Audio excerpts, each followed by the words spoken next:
And any questions in the audience? What I wanted to say is that the previous speaker was just telling us that there's a supply problem, supply is limited. Correct. But what I want to say is it should be on time, which is more important. Okay. Yes, I just want to make one comment here. According to an analysis which we have done, out of every 100 graduates who graduate, only 13% are employable by the industry. That's very, very low. So we are trying to see how we can partner with the academic institutions and change the curriculum so that when they graduate, they are far more acceptable to the industry. This will also help in the talent shortage. And I think there's a lot of investment coming up from large corporate houses in the country in setting up institutes of higher learning. And we've already seen focus of new government with announcement of new institute for technical as well as management education. So I think it's probably going to go a long way. We had another question there. We talked a lot about crystal gazing. I have two areas where I seek the panel's input in that context. I think we talked a lot about domain expertise, verticalization, things which we've actually taken right from the day we started as very important for what lies ahead. One of the things which I couldn't get much input, which I seek, is the customer segments we talked about. We talked a little bit about the long tail, but in a different context. Do you see still a lot of the business coming from still the Fortune 100, 500, 1000, or is small and medium customer going to be an attractive segment at all, both in the US, which is still the largest market, and even in India, which many have considered an opportune market, but we still haven't seen many people take the risk of jumping into that market. So I seek inputs from the experiences that the panel members have had in their own organizations on that. The second one is about the implications of, Rohit, you talked about BPaaS and talking about variabilization to the extent that you're handling it at any location, in any manner, wherever it is needed, whenever it is needed, and at a cost where it's completely variabilized. What are the operational implications and business model implications and the staffing implications that companies need to be prepared for when something like that explodes in their face? We are used to seeing 100, you talked about, Sandeep gave an example of 100 people, one process we were talking about. What it's going to be, when it's going to be 10,000 customers sitting behind 100 people who are servicing them, as is often in the case of a small and medium segment. So I'm keen to understand your views on what are the staffing implications, what are the operational, what are the pricing implications, so to speak. When you have a fluctuating demand like that coming in, how are you going to be able to price it profitably? Within TCS, we've got a dedicated business unit which looks at SMB division, and they provide pay-per-use, right from software, the hardware, applications, services, all bundled in. So that unit takes care of SMB. For overseas customers, especially in the pharma space, it varies domain by domain. If you want to sell a platform, which we have in pharma space, we've realized that the large customers have got their own huge ERP systems in place. So they're not so keen to sort of look at our ERP. In those cases, we are looking at a notch below some of the, the next level of customers. But they are by no means small and medium-sized customers. They're still large customers, perhaps $1 billion revenue kind of size. That's where we are focusing on. So I'll just comment on both the questions that you raised, on the customer segmentation and the implications of BPaaS. So on the customer segmentation, our experience has been that we find it extremely difficult to service the small and mid-sized customers because the traditional engagement model is dedicated FTEs, dedicated infrastructure, high security, high touch point, and being able to offer a cost-efficient model for a small or a mid-sized business becomes problematic for us in our experience. And therefore, we've gravitated more towards the larger size customers. Going forward in the future, I think a larger part of the business will still come from the large customers because today the penetration of BPM with the large clients is still very low, and therefore there's a huge headway in terms of the opportunity set. And for the small and mid-sized customers, the business model will have to change. And the business model change that will take place, in our opinion, is actually the BPaaS model, because the BPaaS model is one technology, no dedicated infrastructure, but a shared infrastructure, shared resources, and you pay by the drink, and it's not a high-touch model. So we think, in select areas, that BPaaS model is what will work with the small and mid-sized customers, and that's what, is attractive. So that's on the customer segmentation side. Let me just address the second part of your question, which is, what are the challenges when you offer the BPaaS model? So clearly, there is a lot of shifting of risk that takes place from the client to the service provider if you go in for a SaaS model, any SaaS model that you go in for. So the entire risk of the relevance of the technology now is no longer an issue for the customer, but it's an issue for us. So the technology investments that we make, those need to be state of the art, they need to be current, we need to continuously keep investing in those to make sure that they remain at the cutting edge. Otherwise, all the clients will drop off, because if you don't have the functionality and the skill sets and the capability in that technology, nobody is going to partner with you.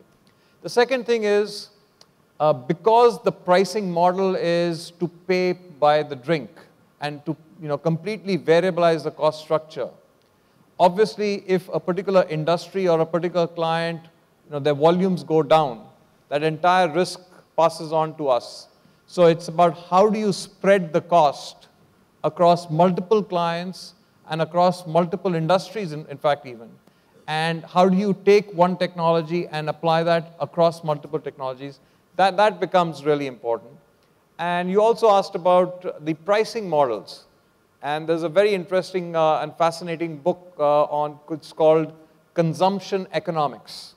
Because with the whole software system moving towards a SaaS world, with BPM moving towards BPaaS, these consumption economics become really important. So what becomes important is, what's the amount of monthly recurring revenue that you're going to get from each customer that you need to sign up?